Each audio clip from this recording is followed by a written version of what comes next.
Hello అండి, నా పేరు సురేష్ అండి. ఈరోజు మనం పాండాస్లో ఫిల్టరింగ్ అండ్ సార్టింగ్ గురించి తెలుసుకుందామండి. సో మన దగ్గర ఉన్న డేటా ఏదైతే ఉంటుందో అండి, అందులో మనకు కావాల్సిన డేటాని ఫిల్టర్ చేసి మనకు కావాల్సిన కండిషన్స్తో ఫిల్టర్ చేసి తెచ్చుకున్న డేటాని మళ్ళీ దాన్ని సార్టింగ్ చేసుకుని పెట్టుకోవడానికి ఈ ఫిల్టరింగ్ అండ్ సార్టింగ్ ఉపయోగపడతాయి అన్నమాట అండి. అంటే మన డేటాని మనకు నచ్చిన కండిషన్, ఏ కండిషన్ అయితే ఆ కండిషన్ రాసి దాన్ని బేస్ చేసుకుని ఫిల్టర్ చేస్తాం అనమాట.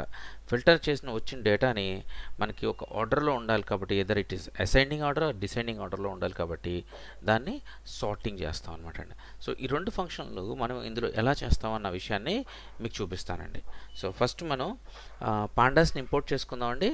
ఇంపోర్ట్ చేసుకుని ఆ తర్వాత దాంట్లో మనకి ఈ ఫిల్టరింగ్ సార్టింగ్ని ఒక శాంపిల్ డేటాలో అప్లై చేసి చూద్దామండి. ఓకే అండి. So import pandas as PD అని పాండాస్ని ఇంపోర్ట్ చేసుకున్నానండి. ఒక శాంపిల్ డేటా తీసుకోవాలి కదండి. So data equal to name అని ఫస్ట్ ఒక తీసుకుంటున్నానండి. ఒక కాలం నేమ్ అని తీసుకున్నాను. దాంట్లో ఒక లిస్ట్ పాస్ చేస్తున్నాను. సో సురేష్, రమేష్, గణేష్, మహేష్, దినేష్. ఓకే, ఇలా ఒక లిస్ట్ పాస్ చేశానండి. అలాగే ఇంకొక ఏజ్ కాలం కూడా తీసుకుంటున్నాను. సో ఏజ్లో ఓకే 25, 30, 35, 40, ఇంకొక ఏజ్ కూడా 30 పెడుతున్నానండి. అంటే మీకు ఎందుకు అనేది చూపిస్తాను, మల్టిపుల్ కండిషన్స్ వాడదాం. సో అందుకనే 30 అని ఇద్దరికి 30 ఇచ్చానండి. ఎవరెవరికి ఇచ్చాను, రమేష్కి, దినేష్కి, వీళ్ళిద్దరికి కూడా ఏజ్ 30 అని ఇచ్చానమాట అండి. ఓకే అండి. ఇప్పుడు ఈ డేటాని మనకి డేటా ఫ్రేమ్లోకి మారుద్దామండి. So DF equal to PD dot data frame అని చెప్పి డేటాని పాస్ చేస్తాము. సో డిఎఫ్ చూసారండి, ఇక్కడ మనకి ఒక టేబులర్ ఫార్మాట్లో మనకి ఒక ఎక్సెల్లో చూసినట్టుగా డేటా ఇక్కడ వచ్చేసిందండి. చూసారు కండి, గమనించారా మీరు? సో కలర్స్ కూడా చూసారా, లైటు షేడు, లైటు షేడు, అలాగే లైటు డార్క్ అనమాట. షేడ్ అంటే మెయిన్ లైటు డార్క్ అలా వచ్చినాయి చూసారా. సో మనకి ఇది టేబులర్ ఫార్మాట్లో మనకి ఈజీగా కనబడుతుంది అనమాట అండి. ఓకే అండి. సో ఇప్పుడు దీన్ని మనం ఫస్ట్ ఫిల్టర్ అలా అప్లై చేద్దామండి. ఎలా అప్లై చేద్దాము, ఒక కండిషన్ బేస్డ్ అప్లై చేద్దాం. కండిషన్ బేస్డ్ అంటే దీన్ని నేను ఎలా చెప్తానంటే అండి, ఒక ఫర్ ఎగ్జాంపుల్ ఏజ్ ఉందనుకోండి. ఓకే, ఆ ఏజ్లో 30 దాటిన వాళ్ళు ఎవరైతే ఉన్నారో వాళ్ళ లిస్ట్ కావాలనుకోండి మనకి. సో ఇక్కడ మనం కండిషన్ రాయొచ్చు అనమాట. చూడండి, ఇది ఇలాగే ఉంచుతాను.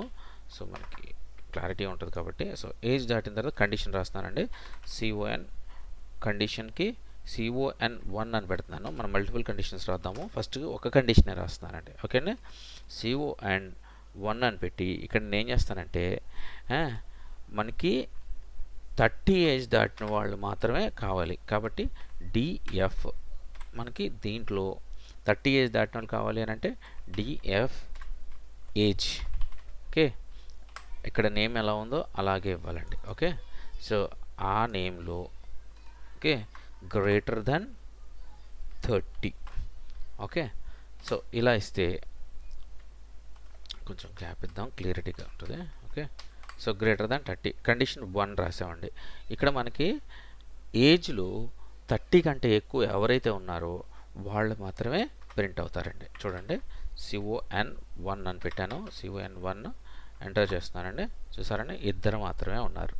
సో 30 కంటే ఎక్కువ ఉన్న వాళ్ళు 35, 40 కాబట్టి ఇద్దరు మాత్రమే ఉన్నారు.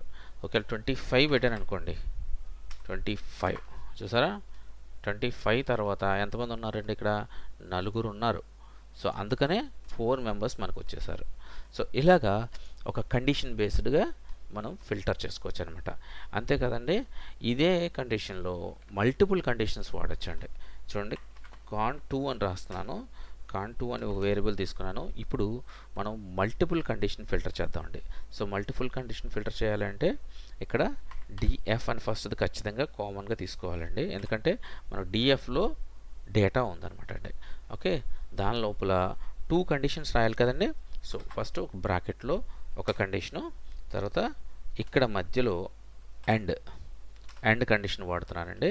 మళ్ళీ బ్రాకెట్లో ఇంకో కండిషన్ రాద్దాం. సో ఈ 2 కండిషన్లు మనకి ఓకే అయితే మాత్రమే మనకి డేటా ప్రింట్ అవ్వాలి అని చెప్పాను. సో ఈ 2 కండిషన్లో ఇప్పుడు మనం రాయాలండి. 2 కండిషన్లు ఏంటంటే ఫస్ట్ కండిషన్ ఏం రాస్తానంటే DF age is greater than 30. Okay, same ఇందాక ఎలా రాశానో అది రాశాను. సో ఈ కండిషన్ ఖచ్చితంగా పాస్ అవ్వాలి. దానితో పాటు ఇంకో కండిషన్ రాస్తున్నాను. డిఎఫ్ ఓకే నేమ్ సేమ్ ఎలా ఉందో అలా రాయాలండి. సో పైన ఎక్కడ ఎలా రాసాం మనకు ఇక్కడ చూడండి, నేమ్ ఓకే.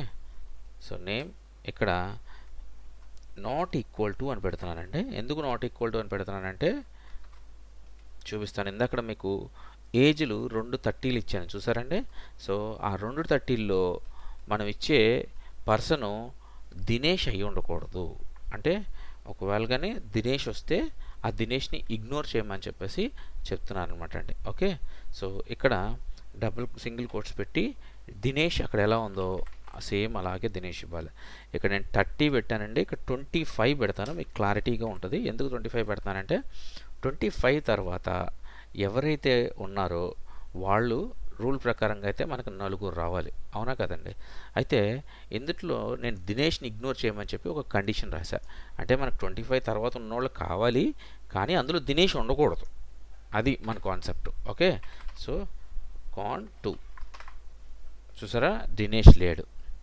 ఇందులో రమేష్ ఉన్నాడు కానీ దినేష్ లేడు. రమేష్ 30 ఏజే కానీ దినేష్ కూడా 30 ఏజే, కానీ ఆ దినేష్ అనేవాడుని నేను ఇగ్నోర్ చేయమని చెప్పి 2 కండిషన్లు చెక్ చేయమని చెప్పేసి చెప్పాను. ఇక్కడ అండ్ ప్లేస్లో ఆర్ పెట్టాను అనుకోండి, అప్పుడు దినేష్ కూడా వచ్చేస్తాడు. సో ఇలా కండిషనల్ బేస్డ్ ఫిల్టరేషన్ కూడా మనం చేయొచ్చు అనమాట అండి. ఓకే, సో ఇక్కడ సార్టింగ్కి వస్తే సార్టింగ్ ఎలాగంటే అండి, మనం ఇప్పుడు ఏదైతే మనకి డేటా వచ్చిందో, ఇప్పుడు ఈ డేటా ఉంది, ఒకసారి డిఎఫ్ని ప్రింట్ చేసి చూపిస్తాను మీకు. సో ఈ డేటా ఉంది, ఈ డేటాని ఇప్పుడు ఆరు ఇప్పుడు ఆల్ఫాబెటికల్గా లేదు, అలాగే నెంబర్ వైజ్ కూడా లేదు, ఎందుకంటే 30 కింద ఉంది. సో ఇదర్ ఏజ్ వైజ్ కానీ నేమ్ వైజ్ కానీ మనం ఫిల్టర్ చేయాలనుకుంటే ఫిల్టర్ చేసేయచ్చు అనమాట. లేదు 2 కలిపి చేయాలన్నా కూడా 2 కలిపి చేయొచ్చు. సో ఫస్ట్ సింగిల్ ఫిల్టరేషన్ ఎలా చేస్తారనేది చూస్తారండి. ఓకే, సో సార్టెడ్ అని చెప్పేసి 1 అని వాడతానండి. ఒక వేరియబుల్ సార్టెడ్ డిఎఫ్ డాట్ చూడండి, ట్యాబ్ క్లిక్ చేయండి. ఇందులో సార్టెడ్ వాల్యూస్ చూసారండి, ఇక్కడ సార్టెడ్ వాల్యూస్ దాంట్లో బై అని ఒకటి ఉంటుందండి. చూడండి మీకు ఇక్కడ బై, ఇదిగోండి బై ఈక్వల్ టు చూసారా, సార్టెడ్ బై ఈక్వల్ టు. ఇప్పుడు మనకి ఇందులో దేని ద్వారా సార్ట్ అవ్వాలి అనేది చెప్పాలన్నమాట. సో మనకి ఏజ్ ద్వారా సార్ట్ అవ్వాలనుకోండి, ఇక్కడ ఏజ్ అని ఇవ్వాలి. సో ఏజ్ అని ఇచ్చి ఈ సార్టెడ్ని ప్రింట్ చేసాం అనుకోండి, చూడండి ఏమవుతుందో చూసారా, ఏజ్ వైజ్ సార్టెడ్ ప్రింట్ అయిపోయింది. ఇక్కడ 30 కింద ఉంది చూసారా, ఇది పైన దినేష్ కింద ఉన్నాడు, కానీ ఇక్కడ చూస్తే మీకు దినేష్ పైన ఉన్నాడు. చూసారా, మనకి ఇండెక్సింగ్ కూడా నెంబర్ దాంతోపాటు వెళ్ళిపోయింది. సో దినేష్ ఇలా పైన ఉన్నాడు అనమాట. అది అలాగా మనం సార్టెడ్ చేసుకోవచ్చు అనమాట. అలాగే ఈ మల్టిపుల్ కాలమ్స్ ఉన్నాయనుకోండి, అన్ని కాలమ్స్ కూడా మనకి సార్టెడ్ చేయాలనుకున్నా చేసుకోవచ్చు అండి. ఇది డిఫాల్ట్గా మనకి అసెండింగ్ ఆర్డర్లో అయిందండి. దీన్ని డిసైడింగ్ ఆర్డర్లో కూడా చేసుకోవచ్చు అండి. మనం ఎలా చేసుకోవచ్చు అంటే ఇక్కడ కోమా పెట్టి, ఓకే, ఇందులో ఒక అట్రిబ్యూట్ ఉంటుందండి అసైండింగ్ అని. చూడండి ఇదిగోండి అసైండింగ్, ఈ అట్రిబ్యూట్ని యూజ్ చేసి మనం దాన్ని ఫాల్స్ కింద కన్వర్ట్ చేసాం అనుకోండి, చూడండి ఫాల్స్ కింద చేసాం అనుకోండి, అవి డిసైడింగ్ ఆర్డర్ కింద చేంజ్ అయిపోతాయి. చూసారా, డిసైడింగ్ ఆర్డర్. అలాగే అసైండింగ్ ఆర్డర్, డిసైడింగ్ ఆర్డర్, డిఫాల్ట్గా అసైండింగ్ ఆర్డర్ ఉంటుందండి. మనం దాన్ని ఫాల్స్ చేయడం వల్ల అది డిసైడింగ్ ఆర్డర్ తీసుకుంటుంది అనమాట. సో ఇలాగా మనం వాల్యూస్ని సార్ట్ చేయొచ్చు అనమాట అండి. ఇది సింగిల్గా కదండి, మల్టిపుల్ కాలమ్స్ కూడా సార్ట్ చేయొచ్చు. ఏం లేదండి, జస్ట్ మనకు అదే ఫంక్షన్ని మనం ఈ ఫంక్షన్ ఇక్కడ రాసాం కదండి, ఇక్కడ ఏదైతే ఫంక్షన్ రాసామో దీన్ని లిస్ట్లో పెడితే సరిపోద్దండి. చూడండి, ఇది కాపీ చేస్తాను, మీకు కాపీ చేశానండి. సో కాపీ చేసిన దాన్ని మనం 2 అని సార్టెడ్ కింద మారుద్దాము. సార్టెడ్ కింద మార్చి అలాగే మన ప్రింట్ కూడా సార్టెడ్ 2 అని పెడదామండి. ఓకే అండి. సో పెట్టిన తర్వాత దీన్ని ఏజ్ ఏదైతే ఉందో ఇక్కడ జస్ట్ లిస్ట్లో పాస్ చేసామంటే సరిపోద్దండి. ఏజ్ని అలాగే నేమ్ని, అలాగే ఇక్కడ కూడా మనకి అసెండింగ్ ఆర్డర్ డిసెండింగ్ ఆర్డర్స్ ఉన్నాయి చూసారండి, దాన్ని కూడా లిస్ట్లోకి పాస్ చేయాలన్నమాట. ఎందుకంటే మనం 2 ఇచ్చాం కాబట్టి ఆ 2 ఫాల్సా ట్రూవా అని చెప్పాలన్నమాట, అసెండింగా డిసెండింగా. సో దాన్ని చెప్తే మనకి అక్కడ అలాగే జరుగుతుంది అనమాట అండి, ట్రూ ఫాల్స్. సో ఏజ్ అనేది ట్రూ అంటే ట్రూ అంటే మనకి అసెండింగ్లో అవ్వాలి ఏజ్. ఓకే. సో నేమ్ అనేది ఫాల్స్, అసలు నేమ్ ఏం చేయక్కల, దానికి తగ్గట్టుగా జరిగిపోవాలి అది. ఓకే. సో అలాగా మనకి ట్రూ అండ్ ఫాల్స్ కింద మల్టిపుల్స్ కాలమ్స్ని సార్ట్ చేయడానికి ఇలా ఇచ్చుకోవచ్చు అనమాట అండి. చూసారా, ఏజ్ ప్రకారంగా అంత డేటా కూడా సార్ట్ అయిపోయింది. సో అలాగా మల్టిపుల్ కాలమ్స్ని డేటాని సార్ట్ చేయొచ్చు అనమాట, మల్టిపుల్ కాలమ్ డేటాని సార్ట్ చేయొచ్చు. సో ఇక్కడ చూస్తే మీరు ఈ డేటా సార్టెడ్ డేటా ఏదైతే ఉందో కానీ ఇండెక్స్ పరంగా లేదనుకోండి, సో దీన్ని మనం ఇండెక్స్ పరంగా కూడా సార్ట్ చేయొచ్చు అనమాట. సో ఇది మనం ఆల్రెడీ ఒక ఫంక్షన్ యూజ్ చేసి ఒక కండిషన్ యూజ్ చేసి సో ఇలాగ సార్ట్ చేసుకున్నాం మనం. అలాగే దీన్ని ఈ వాల్యూ సార్ట్ ఏదైతే ఉందో మనకి ఇండెక్సింగ్ వాల్యూల ద్వారా అవ్వాలి అనుకోండి, దానికి కూడా ఒక ఫంక్షన్ ఉందండి. జస్ట్ సింపుల్ అండి. ఇక్కడ చూడండి, నేను ఏ అనే ఒక వేరియబుల్ తీసుకున్నాను. సో డిఎఫ్ డాట్, ఇక్కడ మీరు ట్యాబ్ క్లిక్ చేస్తే చూడండి సార్ట్ అండర్ స్కోర్ ఇండెక్స్ అని ఉందండి. సో ఇండెక్స్ ద్వారా మనకి సార్ట్ అవుతుంది అనమాట. సో ఇక్కడ మనం డిఎఫ్ ఇచ్చాము, సో పైది ఎలా ఉందో అలా ప్రింట్ అవుద్ది. సో ఇక్కడ ఏం చేద్దామంటే డిఎఫ్ అనే ఒక వద్దు, మెయిన్ డేటా నేమ్ ఇచ్చామండి మనకి. సో మెయిన్ డేటా కాకుండా ఈ పైన ఉన్న డేటా ఏదైతే ఉందో అది ఇద్దామండి. ఓకే. సార్టెడ్ సార్ట్ వాల్యూస్ అని చెప్పించాము. సో ఈ ఫంక్షన్ వాడామనుకోండి, ఓకే, ఏని ప్రింట్ చేయాలి కదండి. చూడండి, వాల్యూస్ అన్నీ కూడా ఏతో సార్ట్ అయిపోతాయండి. చూసారండి, ఈ ఏ డేటా మనకి ఇప్పుడు ఇదే డేటా ఇక్కడున్న డేటాయే మనకి ఏదైతే ఉందో ఆ డేటా మొత్తం కూడా ఇక్కడ ఇండెక్స్ ప్రకారంగా సార్ట్ అయిపోయిందండి. సో ఇలాగా మనం ఇండెక్స్ ప్రకారంగా సార్ట్ చేసుకోవచ్చు. ఇది ఇలాగే కాకుండా దీనిలాగే కాకుండా సో ఇండెక్స్ పరంగా చేసుకోవచ్చు, లోపల ఉన్న వాల్యూస్ పరంగా కూడా చేసుకోవచ్చు. ఓకే, మల్టిపుల్ కాలమ్స్ చేసుకోవచ్చు అనమాట. సో అలాగా మనం సార్టింగ్ కానీ ఫిల్టరింగ్ కానీ ఇందులో మనం చేసుకోవచ్చు అనమాట అండి. సో ఇది చేయడం వల్ల ఉపయోగం ఏంటంటే అండి, సో మనం డేటాని ఫిల్టర్ చేసి ఆ తెచ్చుకున్న డేటాని మనం మ్యాన్పులేట్ చేసుకోవచ్చు అనమాట, మనకు నచ్చినట్టుగా దాన్ని కన్వర్ట్ చేసుకోవచ్చు. అలాగే ఒకవేళ మనకి సార్టింగ్ అవసరం వచ్చిందనుకోండి, సార్టింగ్ కూడా చేసుకోవచ్చు అనమాట. హ్యూజ్ డేటాలో నుంచి కొంత డేటాని ఫిల్టర్ చేసి తెచ్చుకుని మళ్ళీ దాన్ని సార్ట్ చేసుకుని మనం దాని మీద వర్కౌట్ చేసుకోవచ్చు అనమాట అండి. ఓకే అండి. సో అదండి. సో నాకు తెలిసింది నేను చెప్పానండి, నాకు తెలియదు ఏమైనా ఉంటే కామెంట్ చేయండి. ఓకేనండి. బాయ్ అండి.